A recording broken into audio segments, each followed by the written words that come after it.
Hello friends, कैसे हैं आप लोग। मुझे पता है आप सब बहुत अच्छे होंगे। मैं कहना चाह रही हूँ आज आपसे कि क्या कभी आपने किसी ऐसे पोइट के बारे में सुना है जो अपनी पोएम्स में साइंस, लॉजिक, ठीक है, और फिलॉसफी जैसी चीज़ों को यूज़ करता था, ना कि जो ऑर्नामेंटल थिंग्स थी उसके बारे में। तो today we are going to discuss something about that revolutionary, cunning and witty poet named John Donne. John Donne की बारे में आज हम जो है आप लोगों से बात करेंगे। तो welcome to my channel grammar with Hashmi. अगर आप लोगों को मेरा पढ़ाया हुआ ईजी लग रहा है, अच्छा लग रहा है, तो प्लीज़ मुझे सब्सक्राइब कीजिए, कमेंट कीजिए, और जितना भी हो सके शेयर कीजिए, ठीक है, जिनके भी मतलब के वीडियोस हैं। तो चलिए आज हम जो हैं किन के बारे में पढ़ने जा रहे हैं, जॉन डन के बारे में जा रहे हैं। और जॉन डन की एक पोएम जो है हमारे जो यूपी बोर्ड की जो बीए ग्रेजुएशन का जो सेकेंड सेमेस्टर है उसमें जो है the present and in the absent, ठीक है, ये एक पोएम जो है वो उनकी हमारे कोर्स में है, ठीक है। तो सबसे पहले हम जॉन डन के बारे में समझेंगे और उसके बाद धीरे धीरे करके मैं आपको सारी वो चीज़ें समझाऊंगी जो आपकी एमसीक्यूज़ के लिए बहुत इजी रहेंगे। एंड तक मेरी वीडियो में बने रहिए। अगर बने रहेंगे तो आपको बहुत सारे ऐसे पॉइंट्स मिलेंगे जो आपके लिए बहुत ही ज़्यादा इम्पॉर्टेंट रहेंगे आपके एग्ज़ाम्स के लिए। तो मेरे साथ बने रहिए वीडियो की एंड तक, ठीक है। चलिए सबसे पहले हम देखते हैं कि जॉन डन कब से कब तक पोइट रहे।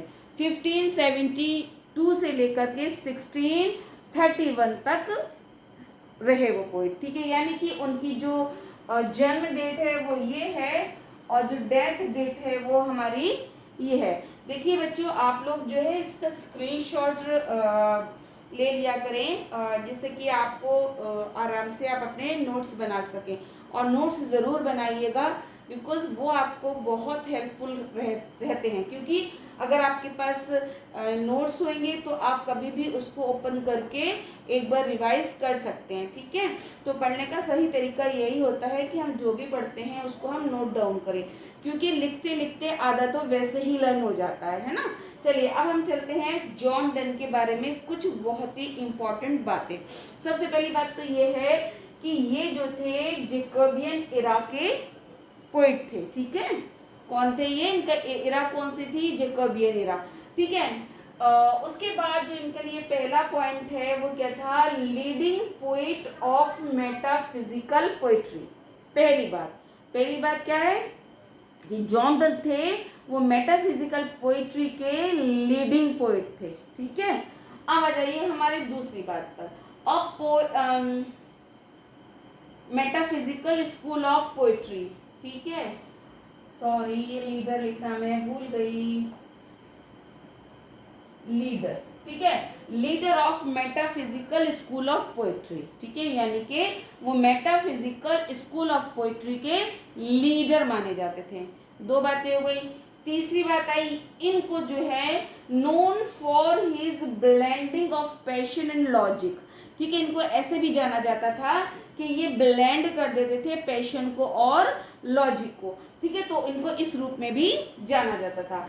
Best known for is metaphysical conceits, ये बहुत ही इंपॉर्टेंट है, ठीक है, और बहुत ही ज्यादा मजेदार भी है, ठीक है। और कैसे मजेदार है मैं आपको आगे इसको समझाऊंगी, ठीक है। तो ये सबसे ज्यादा किसके लिए जाने जाते थे, मेटाफिजिकल कंसीट के बारे में। उसके बाद आ जाइए, ये थे कोलिगुअल पोइट। कोलिगुअल से मतलब होता है कन्वर्सेशनल। मतलब क्या थी, इनकी जो लैंग्वेज हुआ करती थी वो बहुत ज़्यादा कैसी हुआ करती थी, जैसे हम और आप कन्वर्सेशन कर रहे हैं, ठीक है। तो ये जो थी, ये हमने 6 बातें जो हैं हमने जो है जॉन डन के बारे में जानी। पहले लीडिंग पोइट, कहाँ के, मेटाफिजिकल पोइट्री के लीडर किसके माने जाते थे, metaphysical school of metaphysical school of poetry, ठीक है। और बहुत अच्छे से जाने जाते थे कैसे, मेटाफिजिकल कंसीट के बारे में, ठीक है। उसके बाद कैसे फादर ऑफ मेटाफिजिकल पोइट भी यही है, और कोलोनिकल पोइट यानी कि कन्वर्सेशनल पोइट भी इनको ही कहा जाता था, ठीक है। तो ये तो 6 बातें थी जो हमने जॉन डन के बारे में बताई।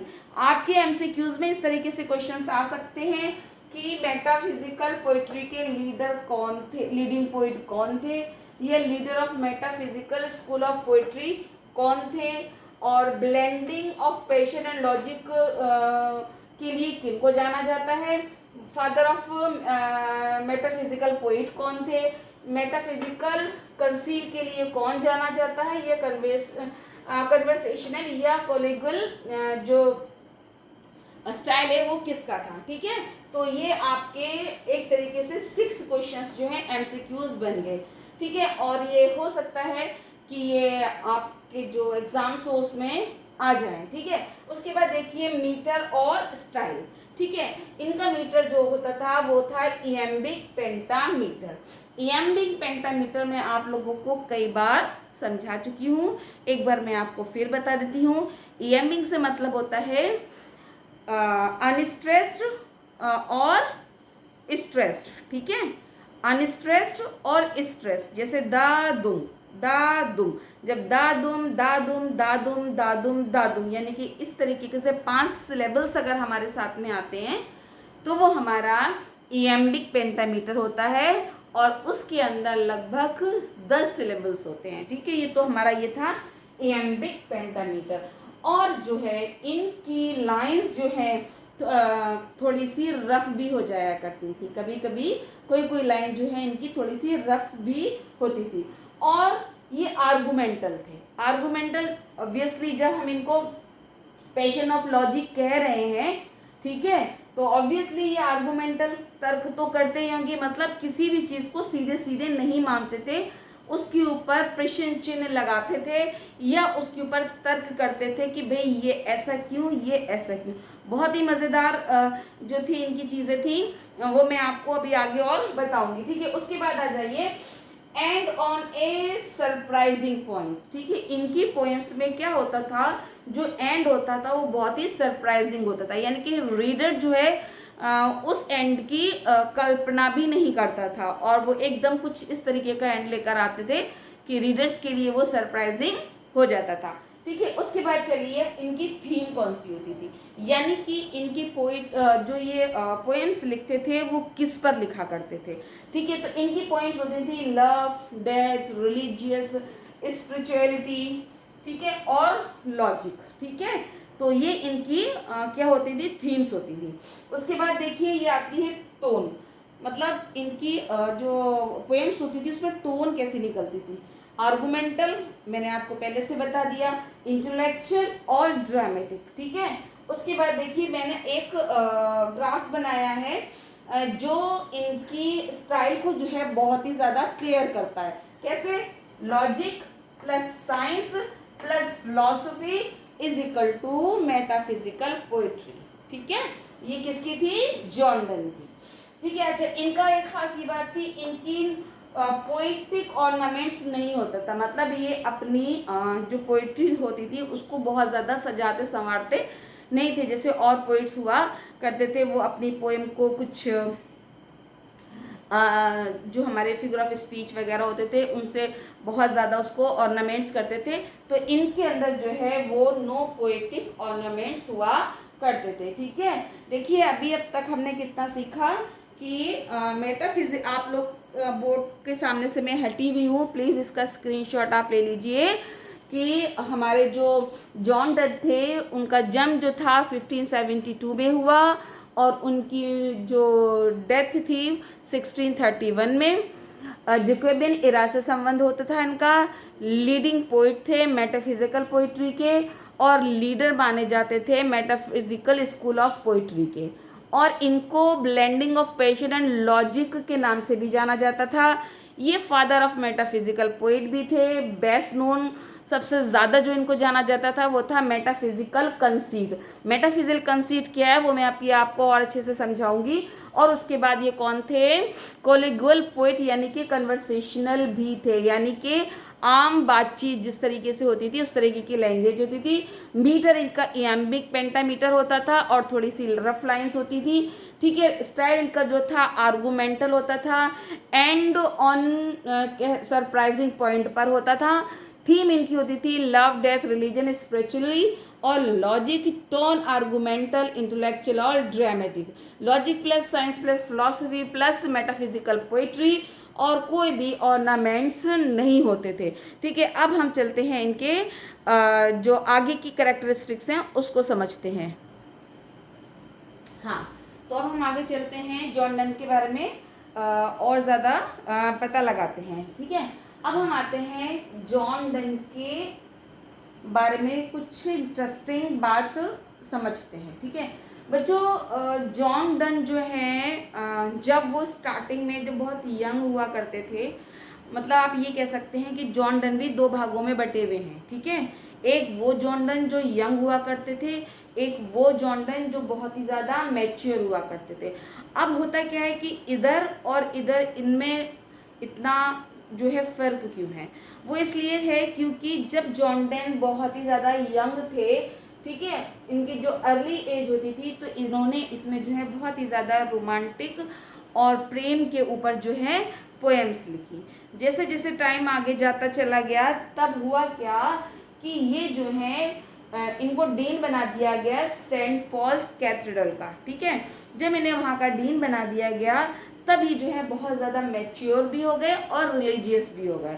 तो उसके बाद उन्होंने जितनी भी पोएम्स लिखी वो सारी की सारी रिलीजियस थी और समाज को सुधारने के लिए जो थी वो हुआ करती थी। तो ये आप ये समझ दीजिए कि एक हमारे यंग जॉन डन थे और दूसरे थे मैच्योर और रिलीजियस जॉन डन, ठीक है। जॉन डन क्या थे, डीन भी थे, कहाँ के, सेंट पॉल कैथेड्रल के, ठीक है। अब आ जाइए इनकी पोएम्स के बारे में, ठीक है। देखिए his poems Prince a different collection after his death, यानी कि इनकी सारी पोएम्स जो हैं वो इनकी मृत्यु के बाद अलग अलग कलेक्शन में जो है छापी गई। ये इसलिए ऐसा था क्योंकि जब वो जीवित थे तो जॉन डन को जो है वो ज़्यादा इंटरेस्ट नहीं था कि वो अपनी कविताओं को प्रिंट करवाएं या उसको कुछ भी लिख करके रखें, ऐसा उनका कोई भी ज़्यादा इच्छा ऐसी नहीं थी। बल्कि होता क्या था, वो जो भी पोएम्स लिखते थे या जो भी बोलते थे तो उनके जो साथ के जो कंपेनियंस थे, जो फ्रेंड्स होते थे, वो क्या करते थे, मैन्युस्क्रिप्ट मतलब होता है हाथ से लिखी गई, तो वो जो है अपने हाथों से उसको लिख लिया करते थे, ठीक है। उसके बाद में क्या है कि इनकी जो पोएम जो है डिवाइड की गई दो पार्ट्स में। कितने पार्ट्स में डिवाइड की गई, 2 पार्ट्स में। ये भी सिर्फ इसलिए था क्योंकि जॉन डन जो है वो खुद दो भागों में बटे हुए थे, ठीक है, यानी कि एक यंग और एक मैच्योर। जब वो यंग थे तो कैसी पोएम्स, सॉन्ग्स एंड सोनेट्स, ये सारी की सारी लव पोएम्स होती थी। कैसी होती थी, लव पोएम्स होती थी। इनकी पोएम कितनी थी, उनकी संख्याओं के बारे में, नंबर ऑफ पोएम्स के बारे में कोई एग्जैक्ट करेक्ट इंफॉर्मेशन नहीं है, लेकिन इनकी जो सॉन्ग्स एंड सोनेट्स थे वो 55 माने जाते हैं, ठीक है।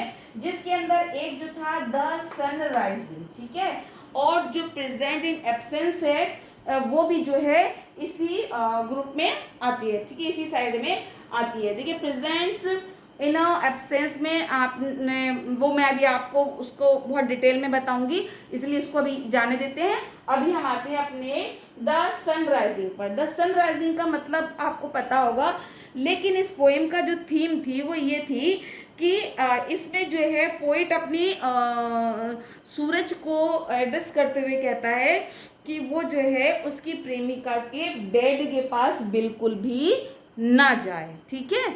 तो इस तरीके का कुछ वो इसमें कहता है। बाकी आप समरी इसकी देख लीजिएगा, समझ में आ जाएगी। अब आ जाइए वैलेडिक्शन फॉरबिडिंग मॉर्निंग, ठीक है।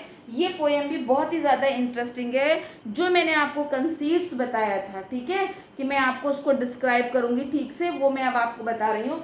देखिए जॉन डन जो है अपने पोएम्स में कुछ ऐसे रूपक यूज किया करते थे जिसको आप कल्पना नहीं कर सकते। For example in valediction forbidding mourning में उन्होंने पता है दो लवर्स होते हैं, जो दो प्रेमी होते हैं, उनको एक कंपास की तरह उनको माना है। कंपास समझते हैं, जो प्रकार होती है इस तरीके की बनी हुई होती है ऐसे करके, और एक साइड में सुई होती है और एक साइड में हम जो है इसके अंदर पेंसिल लगाते हैं, ठीक है, और वो हम उसको सर्कल वगैरह बनाने के लिए जो हम यूज़ करते हैं, ठीक है। तो उन्होंने जो है उसमें जो है जो दो हमारे लवर्स होते हैं उनको कंपेयर किया है एक कंपास से, और उसमें ये कहा है कि हम लोग चाहे दूर ही सही लेकिन हम एक जगह पर आकर के एक हैं, ठीक है। हम दूर ज़रूर हैं लेकिन फिर भी हमारी जो आत्माएं हैं, जो हमारा प्रेम है, वो हमें एक किए हुए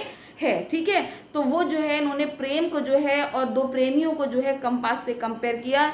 यही इनका कंसीट जो कहलाता है, ठीक है, मेटाफिजिकल कंसीट यही कहलाता है, ठीक है। उसके बाद आ जाइए आप द फ्ली पर। द फ्ली कहते हैं एक पिस्सू को, ठीक है। होता क्या है कि पहले वो जो फ्ली होती है या मक्खी कह लो, वो एक पहले एक बार पोइट के और दूसरी बार उसकी बिलविड के ऊपर बैठती है और दोनों का ही वो खून चूस लेती है। तो इसमें कवि क्या कहता है कि इस वक्त जो है पिस्सू जो है उसके पेट में तेरा और मेरा दोनों का खून मिक्स हो गया है, यानी कि हम जो हैं इस तरीके से एक हो गए हैं, ठीक है। अब सोचने वाली बात है वो किस चीज़ से सिंबलाइज कर रहा है।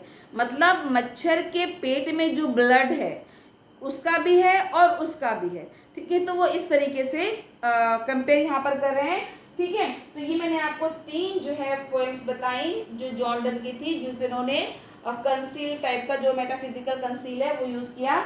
उसके बाद आ जाइए हमारे होली सोनेट्स पर। ये तभी लिखी गई थी जब वो सेंट पॉल कैथेड्रल के डीन बन गए थे, ठीक है। तो ये ज़्यादातर किस पर होती थी? सोशल करप्शन पर होती। उस समय जो भी करप्शन था उसके ऊपर उन्होंने लिखी थी, ठीक है। जिसमें सबसे पहले आता है आपका सैटायर। उन्होंने सैटायर लिखे, यानी कि व्यंग किए जो उस समय चल रहा था समाज में, ठीक है, जो भी सोसाइटी में चल रहा था उस पर उन्होंने व्यंग किया, जो उन्होंने 5 लिखे, ठीक है। कितने थे? 5 थे। उसके बाद उन्होंने एलिजीज लिखी, ठीक है। एलिजीज कितनी थी उनकी? 20 थी, जो बहुत ही ज़्यादा दुख दर्द पर बेस हुआ करती थी। एलिजीज का मतलब ही यही है कि भाई जो लेमेंट होता है, दर्द होता है, वो एलिजीज होती है, ठीक है। उसके बाद आ जाता है उनके एब्स्ट्रल्स। एब्स्ट्रल्स का मतलब होता है लेटर। उन्होंने कुछ लेटर्स लिखे, उनको भी जो है सेव कर लिया गया और वो लेटर के रूप में उनकी जो राइटिंग है वो आज भी सेव है। उसके बाद आ जाइए एपिग्राम्स। एपिग्राम्स और सरमन्स, यानी कि जो हम अपने कब्र के ऊपर स्तंभ लगाते हैं या जो भी लिखा हुआ पत्थर लगाते हैं उसको हम एपिग्राम्स कहते हैं। और सरमन्स वो होते हैं जो धार्मिक भाषण कहे जाते हैं, ठीक है। तो उनके उन चीज़ों को भी जो है सेव कर लिया गया, ठीक है। उसके बाद जो है मैं आपको एक चीज़ बता रही हूँ कि इनकी पोइट्री को अगर हम एक तरीके से और देखा जाए कि वो 2 तरीके से किस तरीके से बटी हुई है। पहली है सेकुलर प्रोफेन फेज, यानी कि सेकुलर से मतलब होता है दुनियावी या सांसारिक, ठीक है। और प्रोफेन से मतलब होता है मंदिर के बाहर का फेस, ठीक है। यानी कि इसके अंदर टोटली सांसारिक बातें होती थी। और दूसरा जो इनका पोर्शन आया वो आया सेक्रेड डिवाइन फेस, यानी कि इसके अंदर पवित्र और डिवाइन दैवीय बातें हुआ करती थी, ठीक है। तो ये जो था जॉन डन की पोएम्स का जो डिवाइडेशन था वो था। आप बहुत अच्छे से समझ लीजिए। सॉन्ग ऑफ सोनेट 55 थे, ठीक है, जिसके अंदर हमारे जो पोएम हैं प्रेजेंट एंड एब्सेंट वो भी हमारी इसी में ही आती है, ठीक है। द सनराइजिंग, द वेलिडिक्शन और उसके बाद द फ्ली, ठीक है। उधर सोशल में उधर होली में सेटायर इनके 5 थे, एलिजीज 20 थी।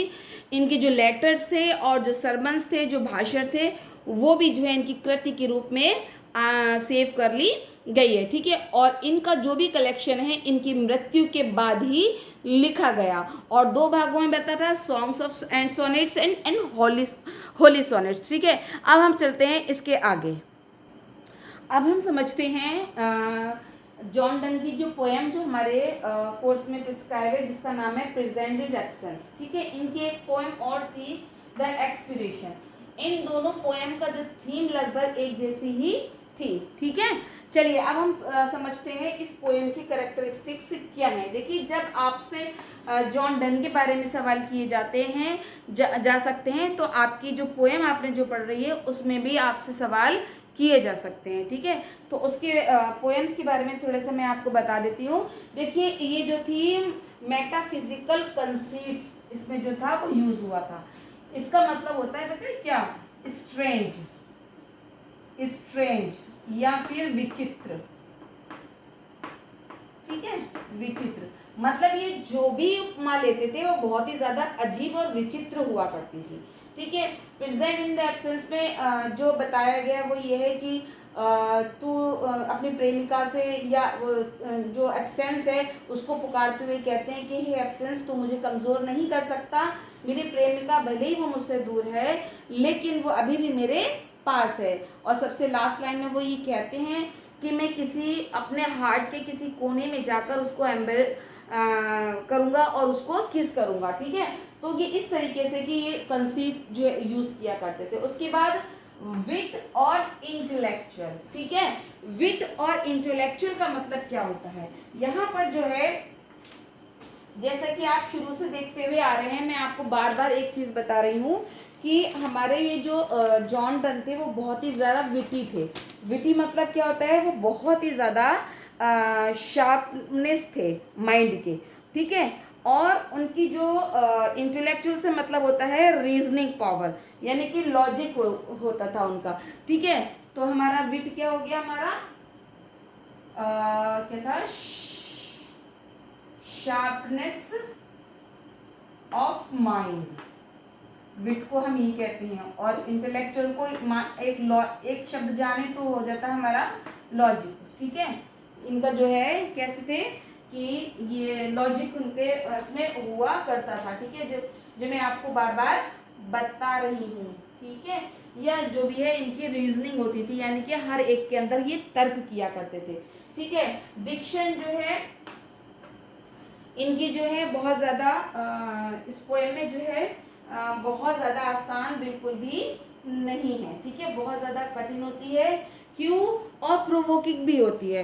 इसलिए होती है क्योंकि यहाँ पर पोएट जो है ऐसी ऐसी बातें कहता है कि जो रीडर जो है वो अपने दिमाग में उसकी एक जंग छिड़ जाती है, लड़ाई छिड़ जाती है, ठीक है। यानी कि जो रीडर्स जो होते हैं उनको समझ में नहीं आता कि ये कहना क्या चाह रहे हैं, और उनके अंदर एक मेंटल कॉन्फ्लिक्ट शुरू हो जाती है, मतलब दिमागी जंग शुरू हो जाती है।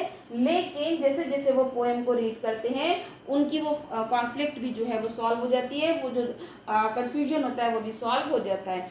इस पोएम का थीम क्या है, सेपरेशन ऑफ हिज बिलविड, ठीक है, कि वो अपने बिलविड से क्या हुआ है, सेपरेट हो गए हैं। टोन इंटेंस है, इमोशनल है और डिस्परेट है, ठीक है। ये भी आपको समझ में आ गया होगा।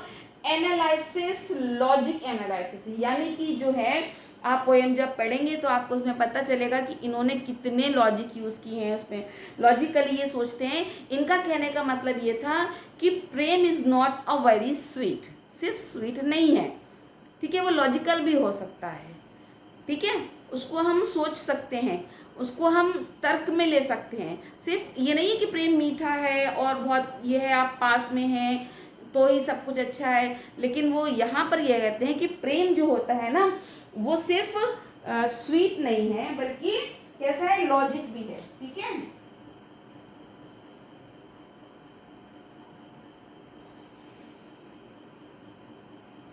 हाँ तो वो क्या करते थे, उसको एनालाइसिस, ये सिर्फ प्रेम को फील नहीं करते थे। अब जैसे हम एक पोएम है हमारी द ट्रू ब्यूटी, ठीक है। ट्रू ब्यूटी में क्या है, rosy cheeks, coral lips, starlight eyes. तो थॉमस ग्रे ने जो है इस सबको किससे कंपेयर किया है, किससे उपमा दी है, स्टार से, कोरल से और किससे, रोज से। लेकिन इस तरीके की ऑर्नामेंटल जो वर्ड्स जो होते थे वो इनकी पोएम में बिल्कुल भी नहीं होते थे, ठीक है। तो ये जो था हमारा जॉन डन के बारे में सारा डिस्क्रिप्शन था।